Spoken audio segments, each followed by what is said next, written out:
ጤና ይስጥልን እንደምንሰነበታችሁ የኢትዮ ፕላስ አድማጭ ተመልካቾቻችን በአፍሪካ ቀንድ ያለው ፖለቲካዊ ውጥረት ከመቼውም ጊዜ በላይ ተጋግሎ ቀጥሏል። በተለይም እስራኤል ለመጀመሪያ ጊዜ የሶማሌላንድን እንደ ሀገር አውቅሻለሁ ማለቷን ተከትሎ የሚነሱ ውዝግቦች አሁንም ተጠናክረው ቀጥለዋል። የመንም እስራኤልን ማስጠንቀቁን ቀጥሏል። ከዚህ ባለፈ ደግሞ በሱዳን በኩል ያለው ውጥረትም ወደ ኢትዮጵያ ተባብሶም እየገፋ እንደሆነ አንዳንድ መረጃዎች እያመላክቱ ነው። የሱዳን ጦር መሪ ጀነራል አብዱል ፈታህ አልቡርሃን ከሰሞኑ በቱርክ እንደነበሩ መረጃዎች ወጥቷል። ወደዚያ ለምን አመሩ? አሁን ለአጠቃላይ ሁኔታ ምን ይመስላል የሚለውን አጠቃላይ ገጽታውን ሊያስረዳን ጋዜጠኛ ዘሩባቤል እንደተለመደው መስመር ላይ አለ። ዘርሽ እንዴት ዋል? ቀጠናውን እንዴት ያየው ነው? እንግዲህ አብርሽ በተለይም ያው ቀጠናው ያለበት ሁኔታ ነባራዊ ሁኔታ የሚታወቅ ነው። የኢትዮ ኤርትራ ውጥረት አለ፣ የሱዳን ጦርነት አለ። ግብጽ በዚህ ቀጠና ላይ ለማሳረፍ እየፈለገችና እያደረገች ያለችው ጫና አለ። በተለይ ጅቡቲን፣ ሶማሊያን እንደዚሁም ደግሞ ኤርትራን በመያዝ የኢትዮጵያን ጉሮሮ ለማነቅና ኢትዮጵያ አንገት ላይ ሸምቀቆን ለማጥበቅ እያደረገች ያለችው እንቅስቃሴ ይታወቃል። በዚህ መሃል ባለፈው አርብ ላይ እስራኤል ለሶማሌላንድ የሀገርነት እውቅና የሰጠች የመጀመሪያዋ አገር መሆኗን ተከትሎ ቀጠናው በእርግጥም ታምሷል። ድብልቅልቁም እየወጣ ነው። የኃይል አስተላለፍ ቦታዎች እየተለዩ ይገኛሉ።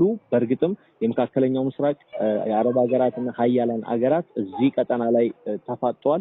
ምናልባትም በትላንትናው ዕለት ሳቢያ ሾላ በድፍን የሆነ ግራ አጋቢ መግለጫ አውጥቶ ነበረ። ሶማሌላንድ በተመለከተ ቻይናን ተጣርቷል እና የተመድ በሶማሌላንድ ላይ ውሳኔ ሲወስን የቻይናንና የታይዋንን ጉዳይ አያይዞ ነው ማየት፣ ከዛ አንጻር ነው ማየት ያለበት ብሎ ነበር።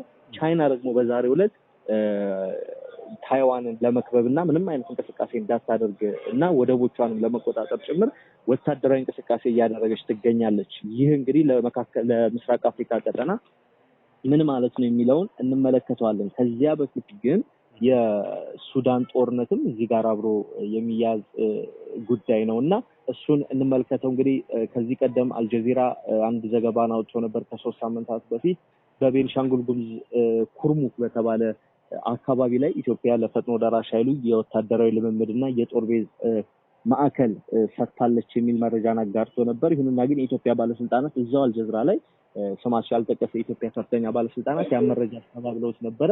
ይሁንና ግን አልቡርሃን በተደጋጋሚ ኢትዮጵያ ለአርኤስኤፍ የጦር ቤዝ ሰጥታለች በሚል ደጋግመው ሲከሱ ሰምተናቸዋል። ያን ተከትሎ ጥቃት ለመክፈት እየተዘጋጁ እንዳለ አልጀዝራ በዛ ዘገባው ላይ ጠቁሞ ነበረ። ሱዳን ትሪቡን ደግሞ ታማኝ ወታደራዊ ምንጮችን የደህንነት ምንጮችን ጠቅሶ በትናንትናው ዕለት አንድ ሰፊ ዘገባን አስነብቧል።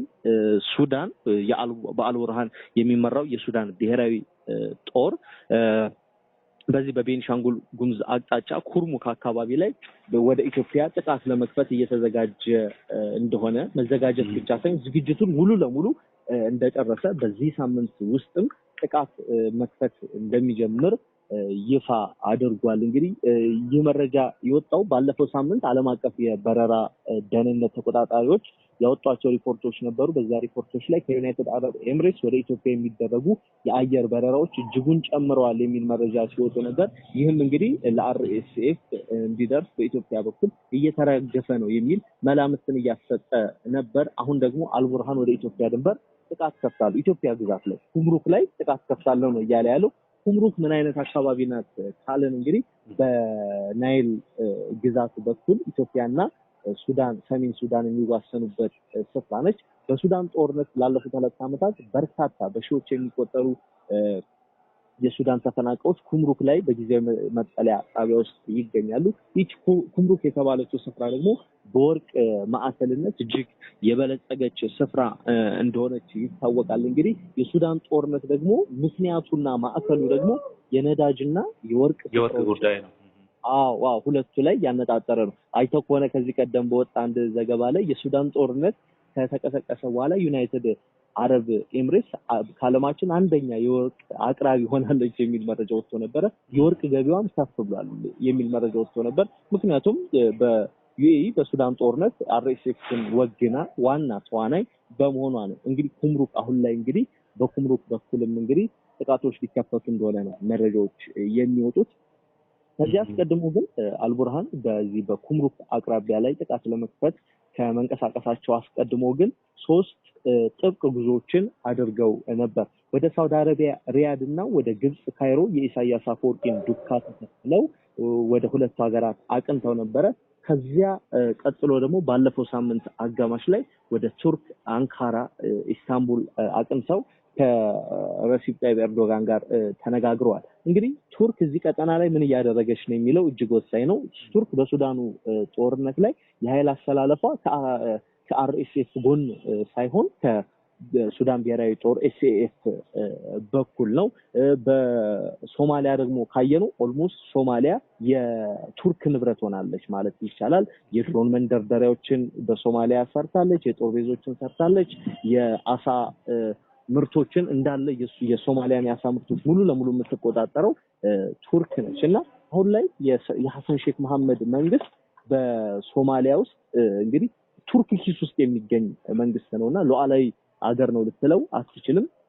ታስታውስ ከሆነ ባለፈው አርብ እስራኤል ለሶማሌላንድ የሀገርነት እውቅና ስትሰጥ ከሐሰን ሼክ ከሞቃዲሾ መንግስት ቀድሞ የተቃውሞ መግለጫ ያወጣው የቱርክ መንግስት ነው። ከቱርክ መንግስት ቀጥሎ ግብጽና ጅቡቲ ናቸው የተቃወሙት። ከዛ በኋላ ነው ዋናው የሶማሊያ መንግስት ውሳኔውን ተቃውሞ የሉዓላዊነት ላይ የተፈጸመ ጥቃት ነው በሚል መግለጫ ያወጣው። እንግዲህ ይሄንን ስታየው ቱርክ እዚህ ቀጠና ላይ በሱዳንም በኩል በሶማሊያም በኩል ቁልፍ ሁነኛ ተዋናይ ለመሆን እየጣረች ይገኛል። ይህ ደግሞ በነ ዩናይትድ አረብ ኤምሬትስ እና በነ እስራኤል እጅግ የሚወደድ አይደለም፣ በተለይ ደግሞ በእስራኤል። ምክንያቱም አሁን በሶሪያ ባለው አዲስ ውጥረት የተነሳ ቱርክ አንድ የሶሪያን ታጣቂ ኃይል እየደገፈች ትገኛለች። ይህን ተከትሎ ቴንሽን ውስጥ ገብተዋል እስራኤልና ቱርክ ማለት። ይህ ቴንሽናቸው ደግሞ ወደ ምስራቅ አፍሪካ ወደ አፍሪካ ቀንድ ቀጠና መጥቷል። በሶማሊያም በኩል እንደዚሁም ደግሞ በሱዳንም ባለው በኩል እንግዲህ ይሄ ውጥረታቸው ወደዚህ ቀጠና መጥቷል እና አሁን ስታየው የኃይል አስተላለፉን ስታየው አልቡርሃን፣ ግብጽ፣ ሳውዲ፣ ቱርክ፣ ጅቡቲ፣ ኤሪትሪያ በአንድ ወገን ቻይናንም እዚህ ጋር ምናልባት ልናካትት እንችላለን በአንድ ወገን ተሰልፈው እናያቸዋለን። በዚህ ወገን ደግሞ አርኤስኤፍ አለ፣ እስራኤል አለች፣ ዩናይትድ አረብ ኤምሬትስ አለች፣ ራሽያም ከዚህ በኩል አለች እና የኃይል አስተላለፉ አሁን ላይ እንዲህ እየተመጣጠነ ያለበት ሁኔታ ነው ያለው። አሜሪካ የቱ ጋር ነች ካልን እንግዲህ እስራኤል ያለችበት ጎራ ነው ማለት ነው እና አሁን ላይ የሱዳኑ ጦርነት አልቡርሃን እንደዛቱት እንዳሉትም ምናልባትም በዚህ በኩምሩክ አቅጣጫ ወደ ኢትዮጵያ ጥቃት የሚከፍቱ ከሆነ የኢትዮ ኤርትራ ጦርነት የሚነሳበት እድልም አለ ማለት ነው። ይህ ደግሞ ቀጠናውን ወደ ከፋ ቀውስ ሊከተው ይችላል። አልሸባብ ጂሃድ ለማወጅ እንደሚገደድ ከትናንት በስቲያ በቃል አቀባዩ በኩል በድምጽ ያሰራጨው መግለጫ ላይ ይፋ አድርጓል። ሁቲ ደግሞ እስራኤልን በሚደግፍ የትኛውም ሀገራት ላይ ከዛሬ ጀምሮ ጥቃት አደርሳለሁ ሶማሌላንድ ላይ ጭምር የሚል ነገርን አጋርቷልና ከመቼውም ጊዜ በላይ ካርታ ለዋጭ የምስራቅ አፍሪካ ቀጠና ካርታ ለዋጭ በሆነ ጊዜ ላይ ይገኛል። ከሶማሌላንድ ባለፈ በምስራቅ አፍሪካ ሌሎች ተጨማሪ አገራትን የምናይበት እድል ሰፊ ነው። በአንዳንድ የውስጥ ችግሮችና በህገ መንግስት ጉዳዮች የተነሳ ፑንትላንድና ጁባላንድ ከሶማሊያ ዋናው መንግስት ጋር ከሞቃዲሾ ጋር ያላቸውን ግንኙነት እንዳቋረጡ ይታወቃል። ጁባላንድ ላይ ደግሞ ኢትዮጵያ ትልቅ የሚባል ተጽዕኖ እንዳላት ይታወቃል። በፑንትላንድ ደግሞ ኢትዮጵያና ዩኤኢ በተመሳሳይ ትልቅ ተጽዕኖ ያላቸው ሀገራት ናቸው። እንደውም አንዳንድ መረጃዎች የሚጠቁሙት ምንድነው በፑንትላንድ የወታደራዊ አወቃቀሩ እንደ አርኤስኤፍ የሆነ ከመንግስት ቁጥጥር ውጪ የሆነ አዲስ ኃይል ዩኤኢ እንዳደራጀች ከ30 ሺህ በላይ ተዋጊዎችም እንዳሉት ይነገራል። ይህ ኃይል ደግሞ በሱዳን ጦርነት አርኤስኤፍን ወግኖ ሊዋጋ እንደሚችል መረጃዎች ያመላክታሉ። ይህ የእስራኤል ለሶማሌላንድ የሀገርነት እውቅና የመስጠቷ ነገር ደግሞ ምናልባትም በዚህ በአፍሪካ ቀንድ ያሉ በሶማሊያ ውስጥ ያሉ እንደዚሁም ደግሞ በሌሎች በሱዳን ውስጥ ያሉ ተገንጣይ ኃይሎችን ከማነሳሳት ባለፈ ምናልባትም በኢትዮጵያ ውስጥ ያለው እንደ ቲፒኤልኤፍ እና እንደ ኦብነግ ያሉ የተገንጣይነት አመለካከትን ለሚያራምዱ ኃይሎች ምናልባትም የልብ የሚሰጥ ሊሆን ይችላል። ምክንያቱም ጀነራል ክንፈ ዳኘው የቀድሞ የሜቴክ ኃላፊ ከዚህ ቀደም ከሁለት ሳምንት በፊት ሲናገሩ እንደ ኤርትራ ነፃ ሀገር መሆን አለብን፣ ከዚህ በኋላ ከኢትዮጵያ ጋር መቀጠል የለብንም የሚል ነገር አንስተዋል።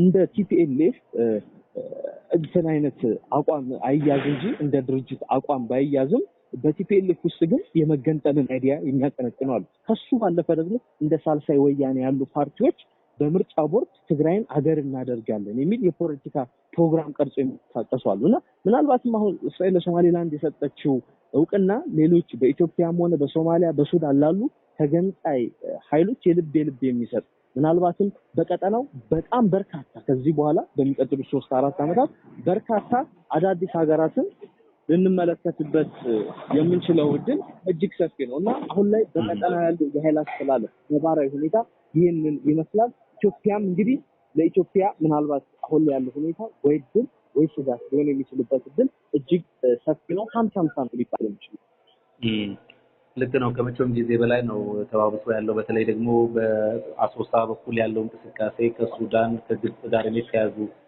ጉዳዮች እንግዲህ የብዙዎችን ቀልብ ይስባሉ ተብሎ ነው የሚታሰበው። ከዛ ባለፈ ደግሞ የሶማሌላንድን ጉዳይ ሁቲ በጥንቃቄ እንደሚመለከተው እየገለጸ ነው። ምክንያቱም የእሱም የህልውናው ጉዳይ ስለሆነ ሁቲ የቀይ ባህር አለቃ እንደሆነ ይታወቃል። እስራኤል ደግሞ አሁን ይህንን እውቅና ከሰጠች በኋላ ይሄ ነው ለሶማሌላንድ ስትሰጥም አላማዋ ሁቲን ማጥፋትም ነው። የጦር ቤዝ ሶማሊያ ላይ ገንብታ በቅርብ ርቀት ሁቲን ለመምታትም ያለመ ነው የሚሉ ወገኖች አሉ።